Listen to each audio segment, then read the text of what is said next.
Thanks everyone for coming. I'm glad to see somewhat packed crowd here.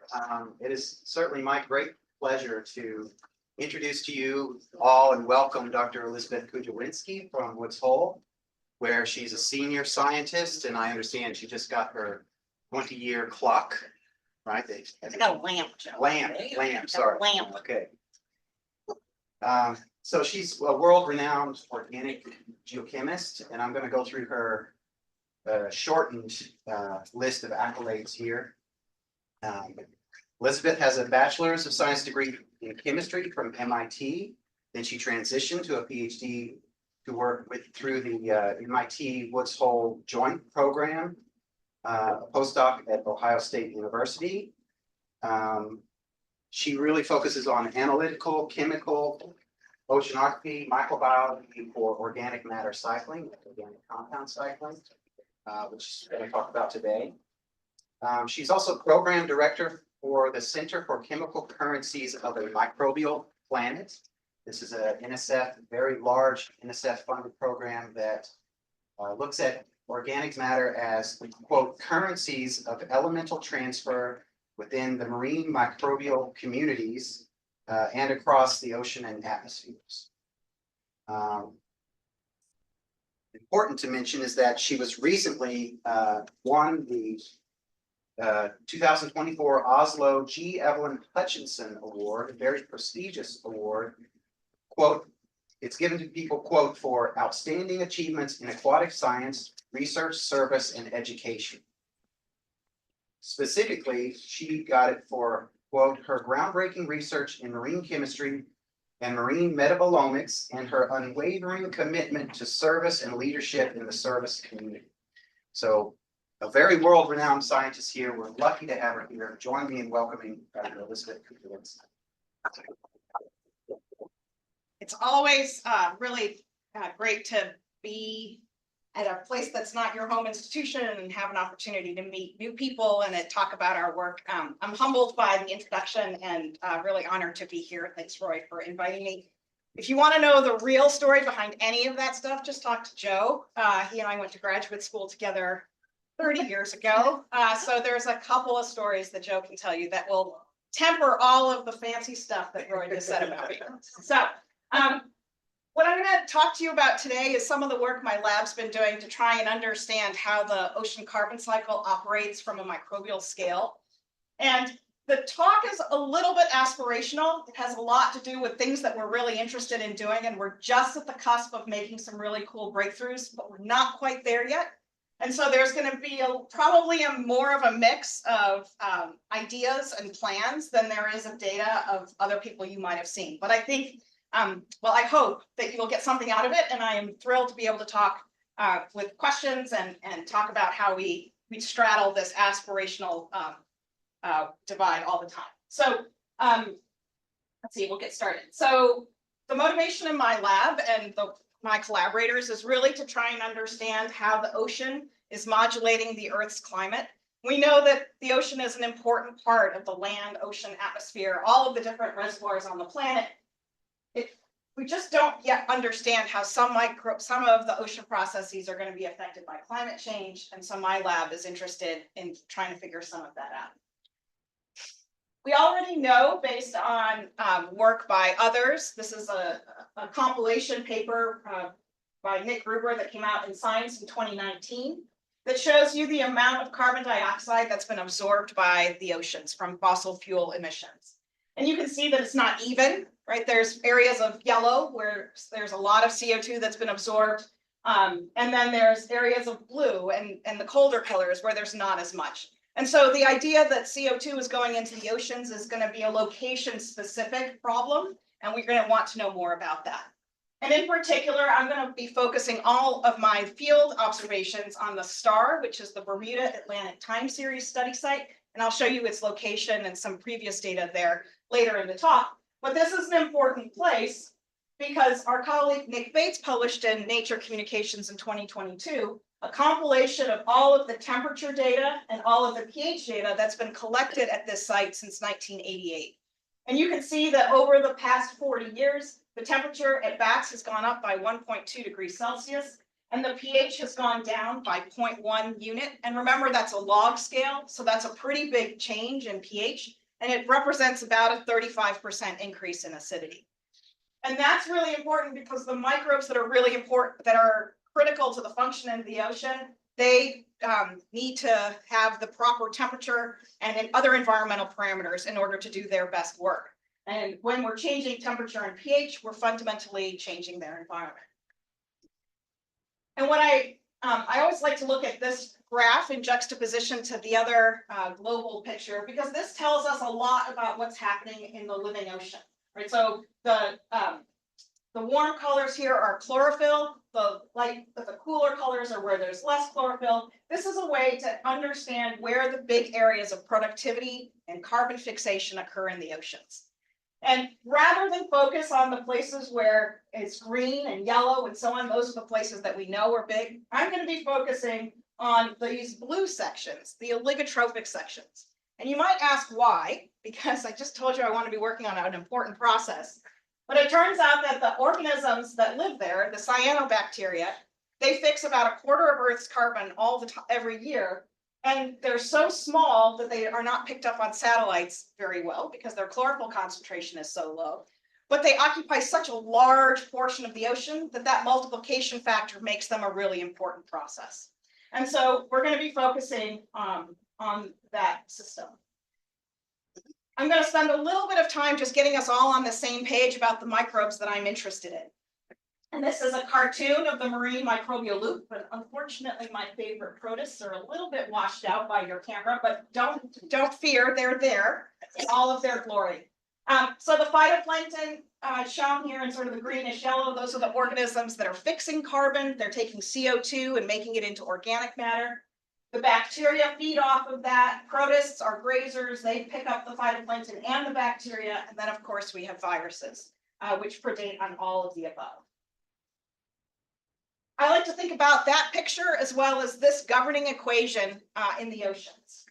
And this is the biology equation, at least from my perspective, where you take inorganic compounds like CO2, nitrate, and phosphate, and in the presence of light, we get biomass. So all of those become organic and oxygen comes out as a result. Photosynthesis operates on the forward reaction. They're the ones that do the conversion from inorganic to organic, and that can be a variety of autotrophs like larger phytoplankton, cyanobacteria. And then respiration works the equation in the backwards direction. So they take organic matter and convert it back into the inorganic forms. This process is not 100% efficient, and that's where my job as an organic chemist comes in. Both the forward and the reverse reaction have exit strategies or exit ramps. There are leakage points where you have dissolved material in the forward direction. You can have dissolved material escape from the cell, so it doesn't turn into biomass inside the cell, it's out around them. And then in the backwards direction, as organisms are converting organic matter back into inorganic nutrients, they also have waste products that are not necessarily inorganic. And so you have both in the dissolved phase, but also in the particulate phase, you can lose organic matter from the surface ocean. You can lose organic matter from this process, sometimes even into the deep ocean. Okay, so at the end of the day, why am I telling you all of this? I'm trying to show you that marine microbes are the core link between ocean biology and ocean chemistry. They are the organisms that really bring everything together. About half of the carbon fixed every day on Earth happens in the surface ocean. That's this 50 petagrams of carbon per year at the top. About half of that cycles back into inorganic carbon over the course of a year. That's the 23 petagrams that comes back around. All of this is mediated by microbes and the organic molecules that they exchange between them. These microbes are sensitive to those temperature, pH, and other parameters that I talked about, including nutrients and so on, to do their work. And this really important cycle that governs about a quarter of the carbon on Earth is not represented in the global models because they often have time steps for about a year, and this is a net zero over a year. But because it controls about a quarter of Earth's carbon, it means that any changes to this process can have pretty big ramifications on the global carbon cycle and we know very, very little about it. We know very little about how the organisms and those molecules interact together to do this process. So that's what my lab is trying to study. And the reason we know so very little about it is because of the difference between inventory and flux. So here on the left-hand side is a pie chart representing the different kinds of organic carbon that you can find when you take a water sample out of the ocean. In the various brown colors, you'll have the molecules that are refractory. That means that they have very long lifetimes in the presence of biology. Maybe the degradation is very slow, maybe it requires a photochemical activation. Whatever it is, the brown molecules end up sticking around for really long periods of time, up to thousands of years. But that's what you see when you take a water sample out of the ocean. When you think about that flux, really you want to have a different picture, which is the right-hand picture in terms of flux. The molecules that are driving the bulk of that flux, that turnover every single year, are in the light green, the greenish colors. That's the 15 to 25 petagrams of carbon per year. But if you look back at the inventory, you can see that it's almost impossible for us to detect those molecules when we take a sample of water out of the ocean, right? So what we're doing is we're trying to look at molecules that are very fleeting, very difficult to extract from salt, from the saltwater matrix, and they turn over on a very, very quick time scale, so we can't see, they're at very, very low concentrations. Okay. All of that to say that the system, by this point, probably beat me over the head, that it's very, very complicated. So in a droplet of seawater, you have 10 to the 6th microbes or bacteria. You have 100,000 different organic molecules, a small subset of which are the ones that we're interested in because they carry the bulk of the flux, and we don't understand the errors. Okay.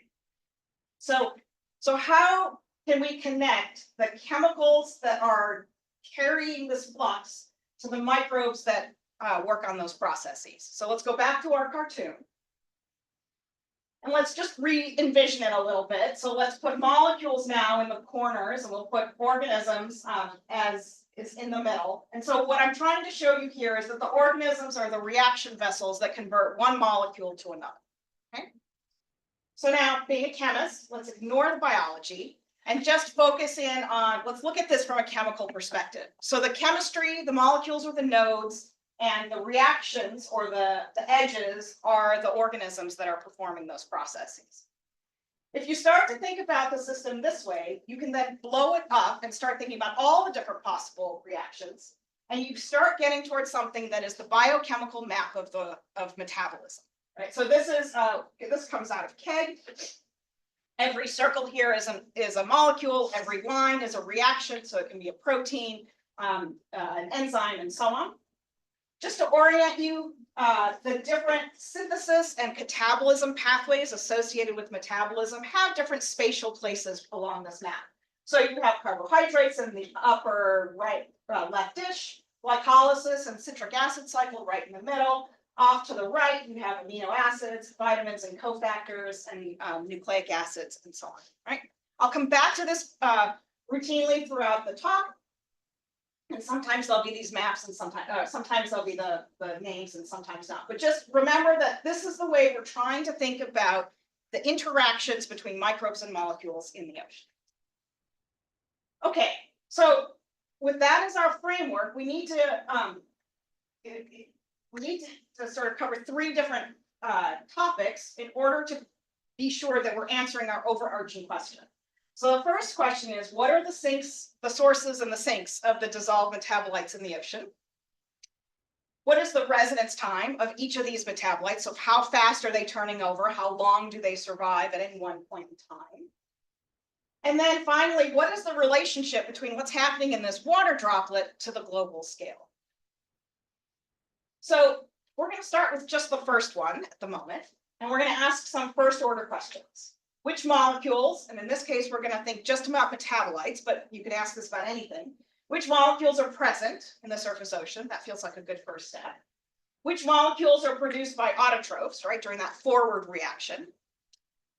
Which molecules are consumed by heterotrophs? And I put heterotrophs here in parentheses because it turns out that some phytoplankton will pick up organic molecules, and we need to have our minds open to this non-binary approach. So are there any preferences? What are the rates at which those are consumed? So these are the questions that my lab started to work on about 10 years ago. And by about 2017, we had come up with a reasonably good method that we were happy with. And this is really the efforts of Krista Longnecker, Wynn Johnson, and Melissa Sewell. Krista and Melissa are senior technical staff in my lab, and Wynn Johnson is a former graduate student. And the overarching protocol for the method is that you take seawater, and if you're in the open ocean, you need a couple of liters in order to do the measurement. You filter to remove the biology. You acidify so that all of your molecules are as non-polar as they're going to be. So this caps the carboxylic acids for those of you thinking from a chemical perspective. You pass your sample through a solid phase extraction resin. That absorbs your molecules and the salt pack goes away. You elute off your molecules with methanol, dry it down, reconstitute it, put it on your mass spectrometer, and then do a bunch of data analysis. We have two flavors of this metabolomics pipeline. The first one is targeted, and that is where we have external standards and we're able to quantify each molecule. So we can tell you how many nanomoles or micromoles of a molecule we have. And then we have untargeted, which is a relative quantification. It tells you that one sample is different than another sample, and you can relate the changes in peak heights by fold change. So it's a sort of a semi-quantitative. Everything I'm going to show you today is in the targeted flavor, and I'm not going to show you too many methods. But if you want to talk about any of this, that's a whole nother talk that I'm more than happy to spend a lot of time on because I love methods. But just to focus your attention, we're going to do just targeted today. Okay, so if we go back to our biochemical map, the protocol that I just showed you can get every single one of these black dots. That's what the PPL method is, right? So it's giving us we can quantify each of the molecules in those black dots. Two things to keep in mind about this. Number one, it's not really concentrated in any one area of the map. It's going to give us a nice broad overview of biochemistry. There are some places that are missing, right? But there are some metabolic processes we won't gather. And that's just going to be the way we have to, that's just something we have to accept. But at least we're starting to get there. Okay. So the first thing I'm going to tell you about is what are the metabolites that we see in the food? And we're going to focus in on bats, which is part of a project that I work on under the leadership of Craig Carlson at Santa Barbara. It's called Bioscope. We work at the Bermuda Atlantic Time Series study site, which is shown here in blow up. And the reason we work there is because of some work by Craig Carlson and Dennis Hansel at BATS over the last really 30 years, where they have shown that there is a very repeatable seasonal cycle in dissolved organic carbon dynamics at BATS. So what happens is that DOC accumulates over the summer in the surface. Then when the ocean is mixed through the fall and winter, that signal is smeared across the top 200 meters or so. And then as the mixed layer shoals and the physics essentially set up this gradient between the surface and the deep, then you have this accumulation again. And year after year after year, this happens. So this is a really great place to start to think about how metabolites are changing in the context of a seasonal cycle. And in this project, we look at seasonal dynamics. So we have bi-monthly or monthly samples. We go out in process cruises so we can look at different times of the year. And then whenever we go out, we do diel sampling, which is every 6 hours for 72 hours. Okay, I'm just going to show you two examples. This is a paper that just came out. That Krista Longnecker is the lead author on. It just came out in LNO earlier this year. And I'm going to show you two molecules that have different dynamics as examples of what we see. The first one is pantothenic acid, which is vitamin B5. It's a very interesting molecule. It's involved in CoA synthesis. It's one of the first molecules associated with intracellular regulation, and they think it was one of the more ancient forms of regulation prior to the riboswitches, for those of you interested in that space. On the top graph here on the right, I'm showing pantothenic acid in the top 300 meters as a function of time over a 3-year window from July 2016 to July 2019. Again, the warm colors are high concentrations, the cold colors are low concentrations. And the dark black line is the surface mixed layer depth across that time scale.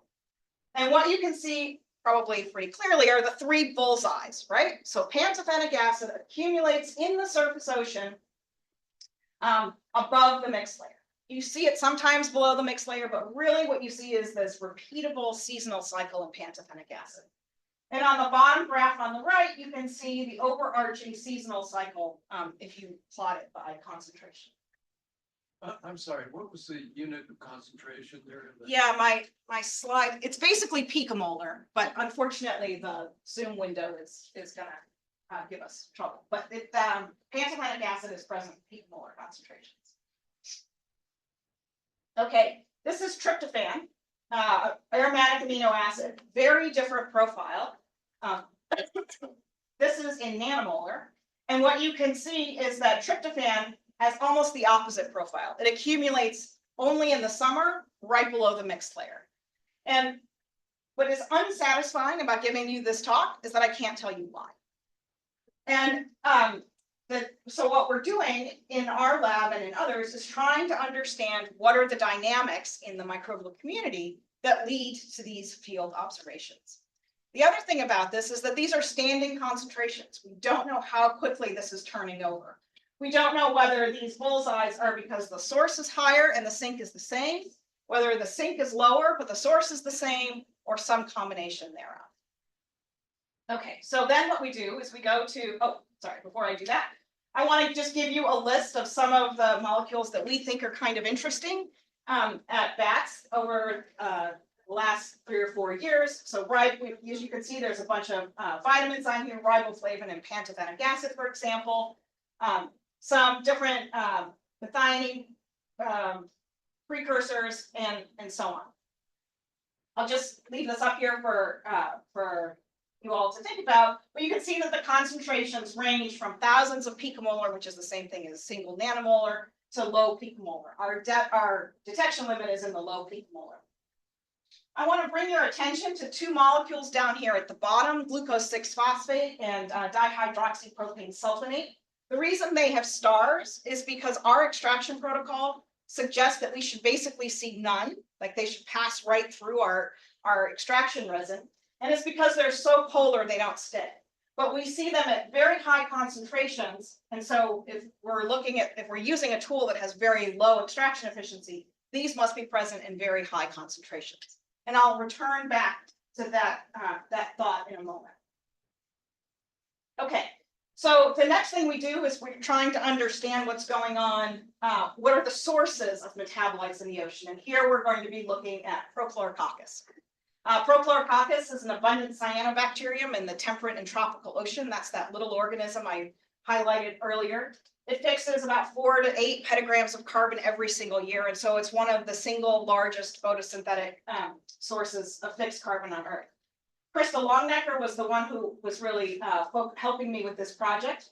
And these are our data. So I don't expect you to see these names from the back, but this is a list of the molecules that we quantify. The left-hand set of columns are the intracellular metabolites. So this is what the concentrations are inside the cells. This is at one point in time. And then the other set of columns on the right-hand side is what we see in the extracellular. That's what we can quantify outside the cells. The color is a little bit different. Really dark blue colors are very high concentrations, light on the screen are sort of brownish, greenish, whatever. Those are low concentrations. The unit is attomoles per cell. A couple things to take, I should say each column within this bank is a different ecotype of Prochlorococcus. So there's high light, low light, and so on. So what we were trying to do was get a sense of how do these measurements change as a function of the type of Prochlorococcus that we're interested in. So a couple of things that are interesting. Number one, if you focus on the right-hand bank of columns, you'll see that Prochlorococcus is dumping a bunch of molecules into the water around it, some of which are actually quite surprising. So for example, I'll highlight here thymidine. Prochlorococcus can't use thymidine, but if you do a back of the envelope calculation as to how much they dump, they're dumping more thymidine than they would ever use to replicate their own nucleic acids. So this is a molecule that must be performing some sort of purpose because they're putting out so much of it. They are putting out almost 2 orders of magnitude more than they need. There are other molecules that are surprisingly high in abundance. I'll come back to this in a moment, but 3-methyl-2-oxobutanoic acid. It's the carbon-based precursor of valine, which is a branched chain amino acid. That's coming out in such high concentrations that it rivals thymidine. In our cultures, it can be micromolar levels of that molecule. Doesn't make any sense. Another thing that you can see here that's quite surprising, it's actually not in my takeaways, but if you look at the intracellular dynamics, there's actually more variability across the ecotypes than we would have expected based on genetics alone.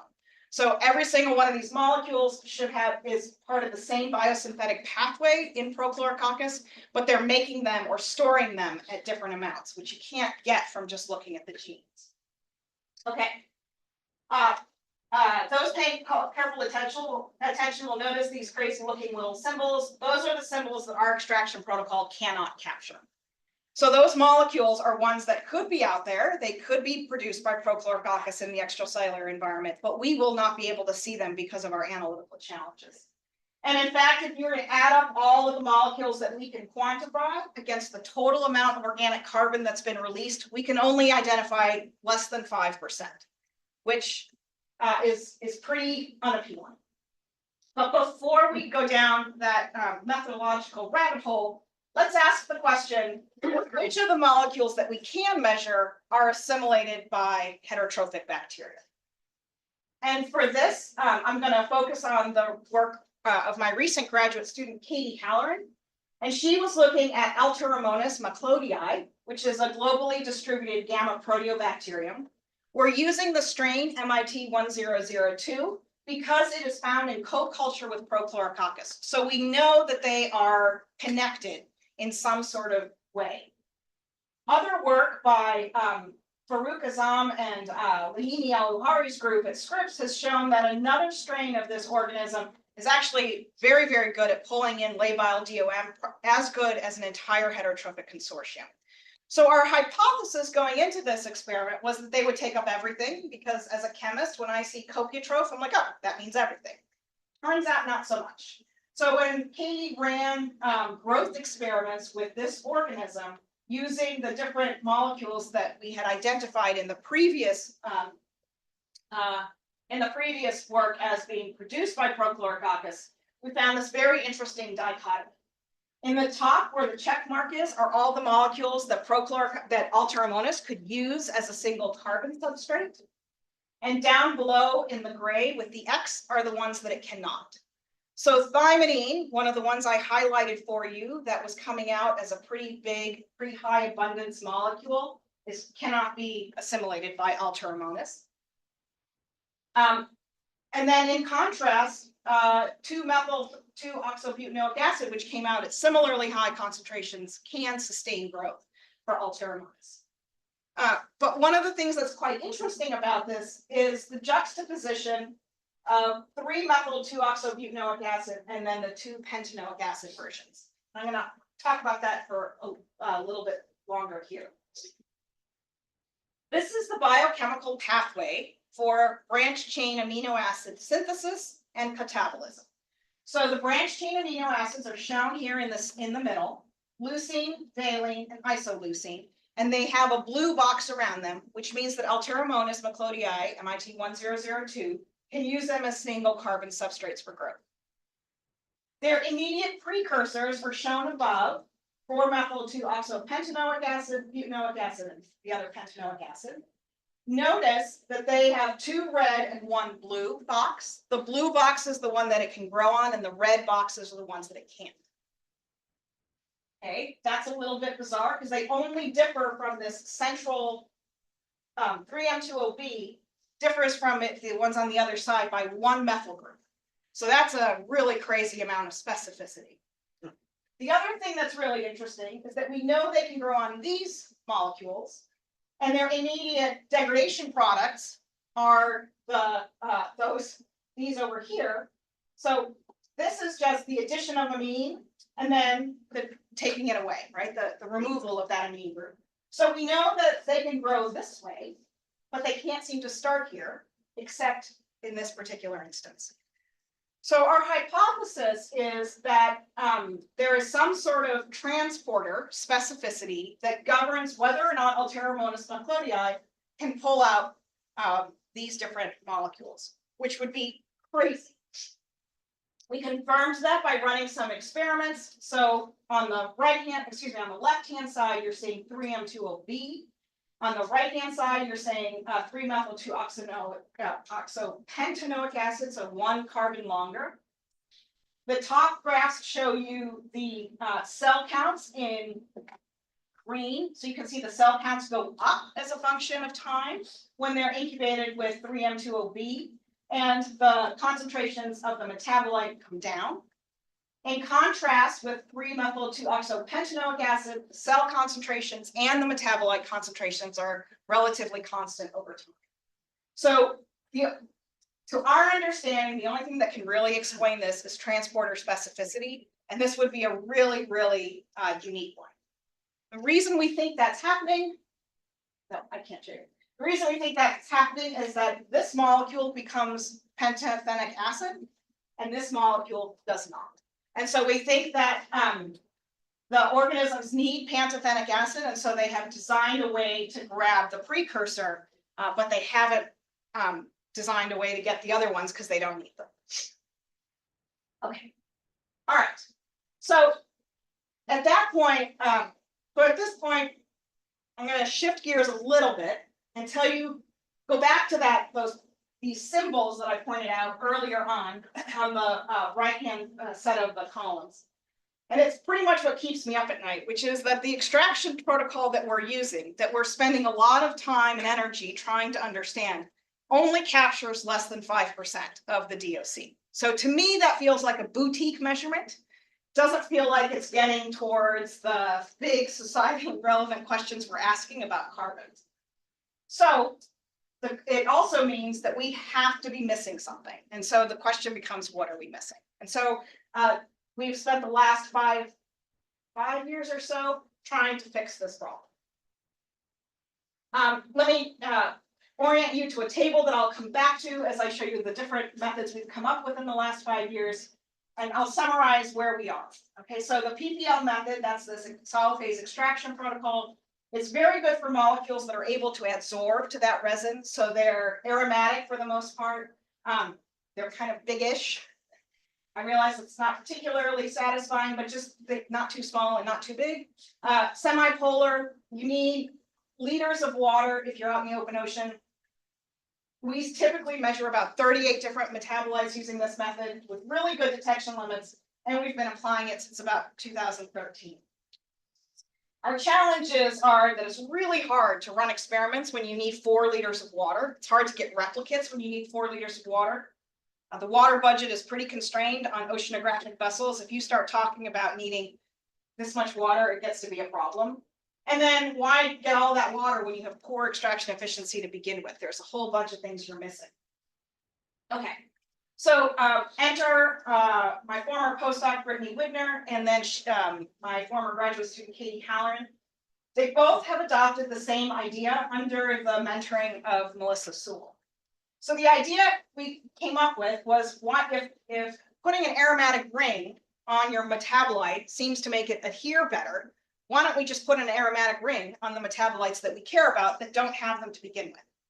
And so we have 2 new methods in our lab. The first one is published a couple of years ago now, 2021, I think, that takes benzoyl chloride and it adds an aromatic ring to amines, so that's NH2 or NHR, and alcohols, and it just puts on that benzene ring at that location. More recently, so this is work that's not yet published, but it's in progress. Katie's writing it up. She just defended. I'm sure some of you know that strategy. And that one, what she does is she uses aniline as the carrier for the aromatic ring, and aniline derivatization adds a benzene ring to carboxylic acid groups, to carbonyls, and to phosphates. And so being able to add those amines and alcohol, being able to add this benzene ring does a number of things for us. Number one, it increases the adsorption to that solid phase extraction resin. So we can still use this to get rid of salt, because that's a big issue. We can't put salt on our mass spec. It means that we can increase the retention time on the LC column. And where that's important is that it stretches out our ability to measure these molecules across the entire gradient rather than bunched up right at the beginning. And then for the analytical chemists in all of our hearts, it generates an isotopically labeled standard for every single analyte that you want. And so you're not constrained by your ability to purchase the isotopically labeled standard, but instead you can make it in the lab, and therefore you can do absolute quantification with this method, with both of these methods. All right, so let's go back to the biochemical map. This is where we were before the new methods. Again, remember the black dots are what the PBL method can get us. And now with these two additional methods, we can fill in a lot of the biochemical map. All right, so we're able to get a lot more molecules, number one. We're also able to get molecules in regions we couldn't before. So the TCA cycle, glycolysis, amino acid synthesis, and so on. Okay, so let me just show you what that does for us in that same table form that I showed you before. So now the molecules that we can look at have expanded to primary and secondary amines and alcohols, phosphates, and carbonyls. Our sample volume has dropped dramatically, so we've gone from liters to milliliters. This makes us much more popular on ships. The number of metabolites that we can look at this point are limited only by our imagination and our ability to purchase them from Sigma Aldrich and so on. But right now we're at about 85 to, or so in one and about 50 in the other. The detection limits are still great. They're in the single digit to double digit picomolar range. And because they're new, we haven't started putting them in the field. But here's the kicker. So now what we can do with these methods is we can explain almost 25% of the organic carbon that phytoplankton make. Now I feel like we're moving outside the boutique measurement strategy and instead really getting at some of the currencies that are going to be important in the ocean. Okay, so because these are brand new, this is where the aspirational piece comes in. I'm going to show you some data that makes us really excited about the next steps. So let's go back to bats and show you what the new methods do for us. So here on the left-hand side is pantothenic acid in picomolar concentrations. Along the y-axis is depth. In red, I'm showing you the data we could generate. This is single molecule, this is single sample only. The red is the data we could generate using the original tool. The blue is what we can generate with the new method. And you can see, number one, there are error bars, which as an analytical chemist, this makes me very happy. Error bars are a good idea. And number two, because we're so much more popular and we can take water that other people don't want from Niskins that were used for something else, we're getting much better coverage of the full depth range, right? So luckily, some of the overarching features between the red and the blue are about right. So it makes me feel like the work we've put in already is not totally wasted. But boy, we're getting a lot more information. In addition, we're getting information on molecules we couldn't access before. And the right-hand panel is taurine. It's a sulfur-containing amino acid that we think comes from zooplankton.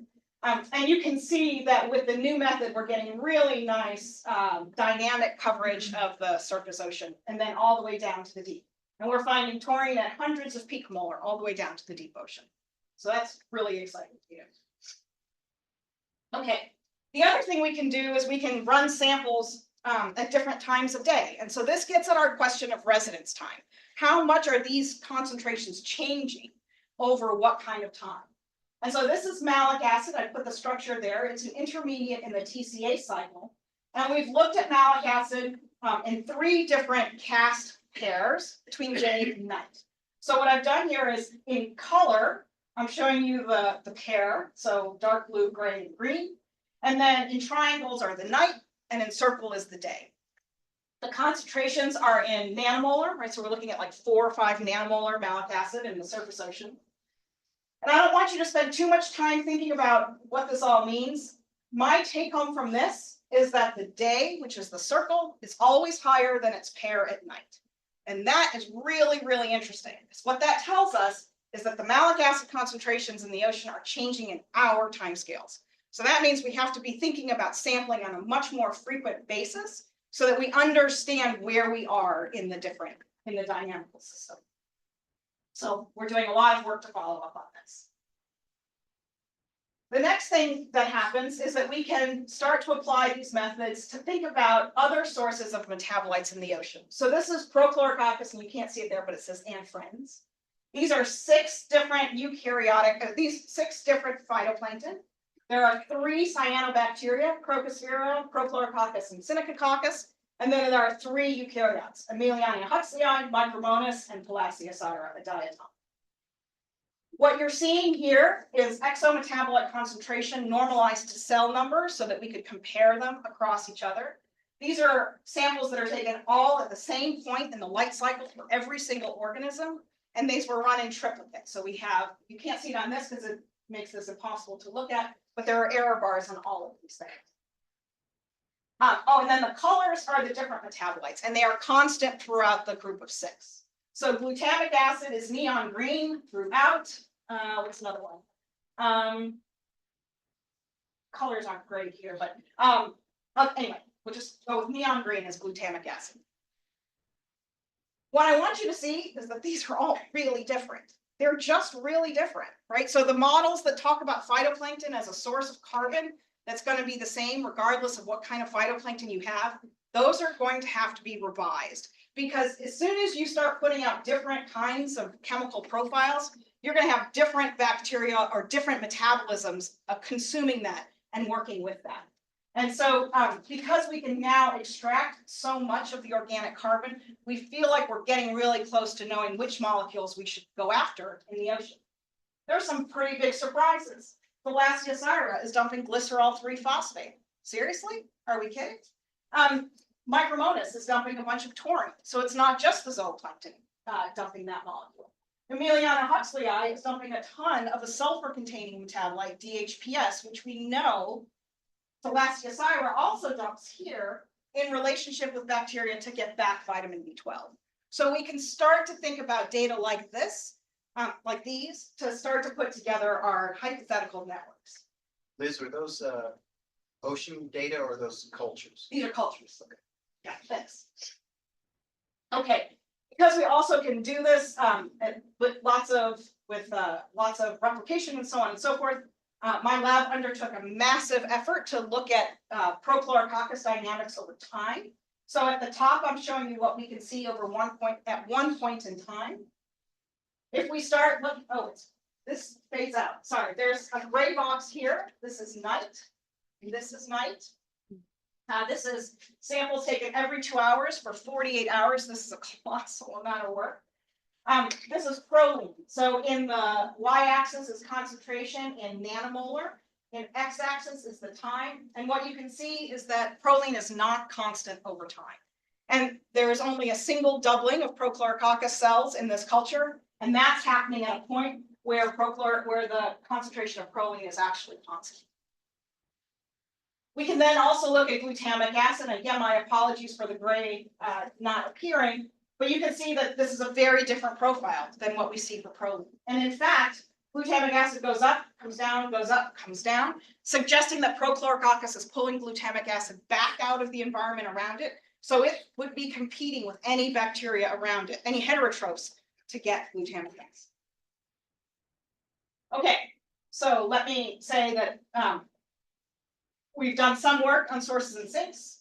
We now know from some of our work that the residence times are going to be pretty short, so we're going to have to think about how we sample. The next thing that we haven't talked about yet, and I is going to occupy the last bit of my talk, is what are the relationships that we can draw between these molecular and global scales? And there is no way that my lab does this, can or at all do this by ourselves. Oh, before I tell you that, what we've learned so far is that phytoplankton leave very unique chemical footprints, and we know that bacteria can be very picky. So these networks are going to be very complex, and they're going to require a lot of information to pull out accurately. And so to do that, we've started the Science and Technology Center. It's called CCOMP, or the Center for Chemical Currencies and the Microbial Planet. And Marianne Moran from the University of Georgia is, she and I share the center about 50-50, and because we're director and co-director. And we are currently up for renewal. So it's a busy time.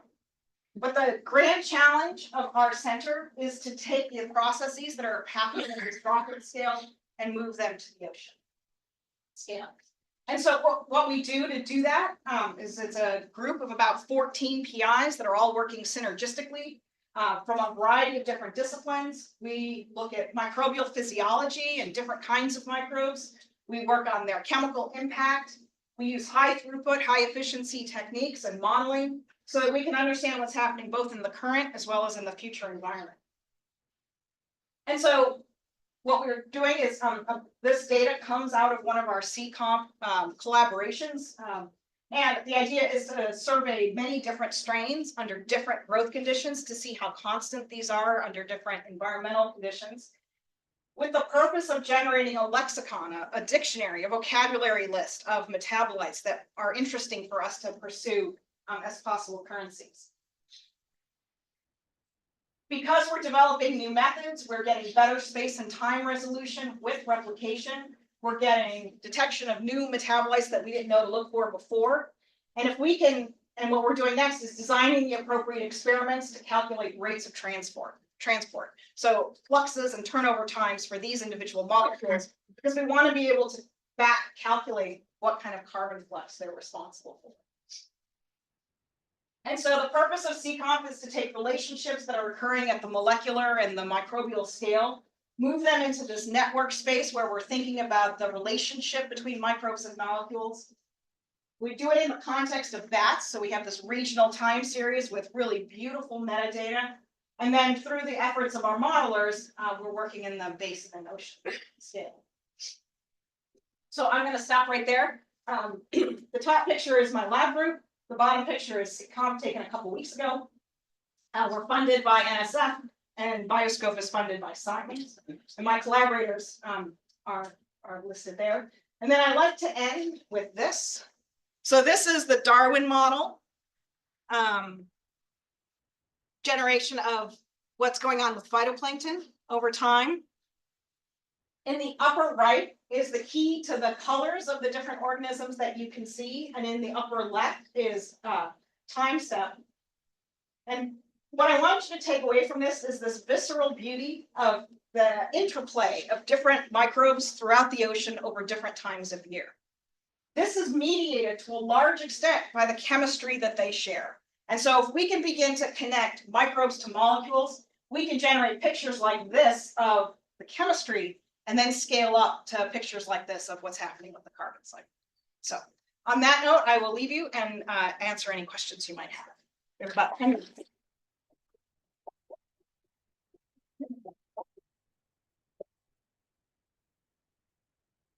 Alrighty. Would you be able to explain again how the benzene ring increases the retention times on the ASLO? Yeah. So liquid chromatography operates by changing physical chemistry of your mixture across over time, right? So the column is one chemistry. And then what you do is you change your solvents over time to change the interaction of your molecules from the beginning to the end, right? So there's a bunch of here at the beginning, and then as your solvents are moving past them, it takes one set to the column, and then another set, and then another set. They stay together as a cohesive bunch if they have benzene rings on them because of the column chemistry that we've chosen. Okay, so if we had a different column, we might need a different behavior at the front end of the molecules to have the same impact on the retention time. But because the column likes things that are non-polar and it holds onto them tighter, you can make them non-polar or more non-polar. You can decrease their polarity by adding a benzene ring. And so if everything comes out in the first 5 seconds, you just can't resolve it fast enough to get all those molecules well quantified. But if they stretch out over time, you just give the mass spec more time to gather everything. Did that make sense? Yeah. Okay, all right, because that was a pretty technical question. I'm impressed. Great, thank you. Brandon. So what I was wondering was, with the tryptophan, you mentioned that you didn't really, there wasn't really any known reason for why it was accumulating that pattern. Yeah. I didn't know if there were any hypotheses or like any sort of additional connections to organisms that would be consuming or producing or releasing the tryptophan in that pattern? Yeah, so tryptophan is a little bit of. Okay. Tryptophan is really interesting because it's really hard to make. It turns out that biology has a hard time making a benzene ring. So tryptophan and phenylalanine are the two amino acids that most organisms can't make, or there are consortia of organisms that work together to make them. But it's a really easy one to measure, and it's also photoreactive because the benzene ring makes it accessible to light. So one hypothesis for why it doesn't show up in the surface very much is because it gets bleached out by the light. And I have a former graduate student, Noah Germulis, who did a bunch of experiments to figure out how sensitive our metabolites are to light. And the one that he found was most sensitive was tryptophan. So it might not be accumulating in the surface because it's just too bright.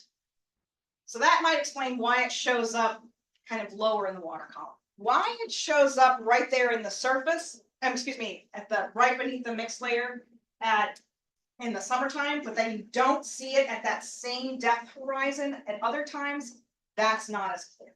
So it could be dilution, it could be the right consortium of organisms is not around to make it in the same way. So there's a lot that we need to know, but light might be the answer as to why it's not showing up in the surface.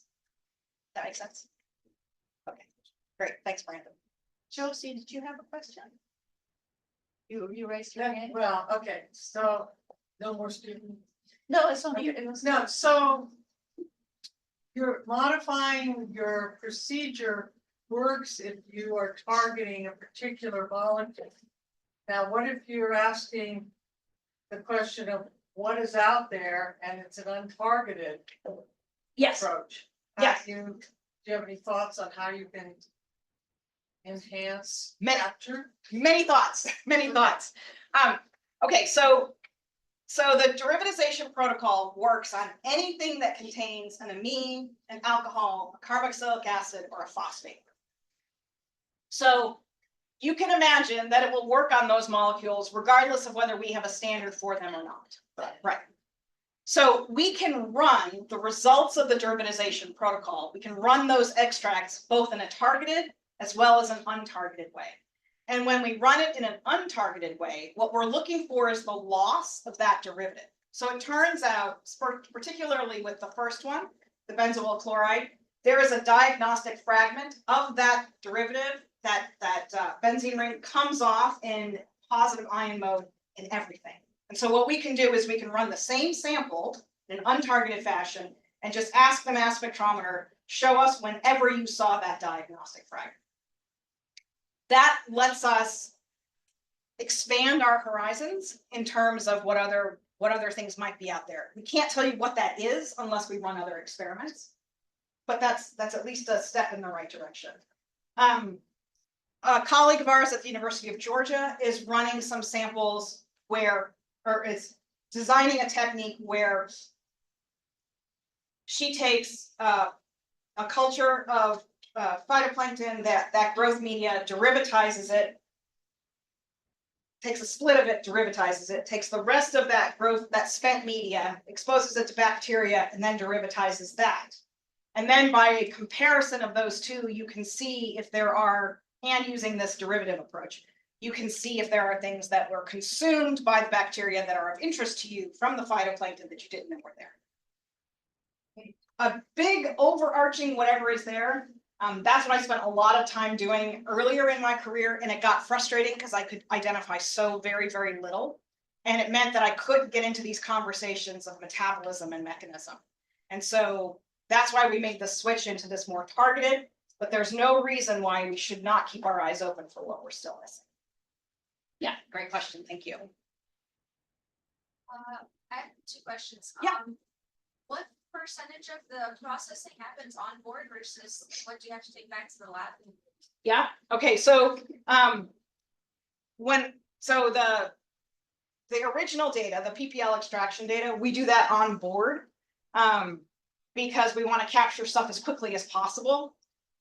So if we take a CTD profile of 6 depths every 6 hours, we barely keep up. Right, so it takes us effectively 6 hours to process 6 depth samples from the moment the CTD comes back on board. For the derivatization protocol, we need much less material, so we're able to essentially filter out of the Niskin into our collection vessels. We used to derivatize on board. That made us very unpopular because benzoyl chloride stinks. The fume hoods are not that great, and we take a lot of time in front of the fume hood. So all those things together made us wonder about whether we could do the derivatization back on land. An additional thing that didn't occur to us at the beginning, but has become clear since then, is that we're always adding molecules to our methods. And if we take a sample in 2022 and we derivatize it right away, we are constrained by what we were thinking about in 2022. If we don't derivatize it, we've checked this, they're stable when they're frozen. After we filter and we put them in the freezer, they're stable until we get them back to the lab. And they're actually stable for about 6 months. We haven't checked longer than that because I just get nervous. But it turns out 6 months is enough time for us to make a decision, find something new that we're excited about. So if we derivatize back in the lab, we're using the biggest list of metabolites that we have at that time. So now what we do is we filter out of the Niskin, we cap them, we put them in the freezer, and then we watch everybody else filter. So, which is a very, very big difference to filtering ourselves. Yeah. So you're still. I'm sorry? So you're still unpopular on the boat. Because you're- Yeah. Oh, I'm always unpopular because I don't get seasick. And you had 2 questions, right? Yeah, I was wondering, when you were saying that the rings on tryptophan and phenylalanine tend to get bleached. I'm just curious if you can elaborate, but I can also, if anyone else, I can speak to you later. Yeah, it's just the benzene rings are one way. Photochemistry breaks benzene rings. That's all it is. Yeah, but we can talk more about the mechanism. Yeah. there was- Malcolm and then. My 2 questions that you'll give me the privilege, but if you go back to the very first slide Yeah, of the global map and the absorption of CO2. of Yeah. the ocean. yeah. Yep, keep going. Close your eyes if this makes you seasick, because it does me. Yes, the global CO2. Still get seasick. But Well, I get seasick on land. I don't get very seasick. It first map picture. makes no sense. Yeah. Yeah, go ahead. Okay, so if you look at the areas that have very high, that, Right here. yeah, now if you look at Australia Yeah. on the east coast, why is that high? And yet, if you look at Southeast Asia, where China is the largest population in the world, burning fossil fuels, that all come from Australia, by the way, the coal. Yeah. Why is there nothing in the West and North Pacific? Yeah. Right here. Why is it all concentrated like South America, off the coast of Brazil? Great question. I will refer you to Gruber et al. 2019 for more information. But my understanding when I talk to the physical oceanographers is that this is almost entirely a reflection of large water mass transport, right? So you don't see as much in the Pacific because well, I'm gonna stop there because But I don't. you also have to look at the prevailing winds and the latitude. Yeah, yeah. So China is in the westerlies like we have right here. Yeah. The other question is that biochemical map. Mhm. It's the most complicated map I have ever seen. Me too. And I think that must have been created by a committee because one human being could not possibly. Yeah, computers for it. It's not done by hand, it's a computer that. Yeah, so imagine, and this is what's so amazing about science, right? This is the accumulation of decades of really painstaking biochemistry work with people. And that's what goes into making these maps. Okay, so it's made by a committee. Now, I'm an electronics guy. That was the circuit diagram of my phone. Yes, And I have something wrong with my phone. The screen is flickering. yes, And that's the electronic circuit. What I would do, well, not me, but is to break the circuit something, cut the connection yes, and see if it makes a big difference. yes, Trouble is with the real world, the ocean, you yes, can't cut the connections. no, So And in it's fact- a closed sort of feedback system. yes. You know what I'm Yes. saying? I do, very much. And one of the things that we're very interested in understanding is which part of this map is most easily broken, right? Which part of this map leads to things like harmful algal blooms and other issues associated with that. So, yeah, great. All right, Roy, last quick question. So when you showed the data for Prochlorococcus and the different strains, basically, which is a function of different depths Yep, that they exist. yep, And you said that your data really don't match the genetics. they do not. I wondered if you, and I'm sure you have, if you thought about doing simultaneous meta-transcriptomics at that time to see how the genetics are playing out for the production of those compounds. Yes, yeah, so when I showed you the time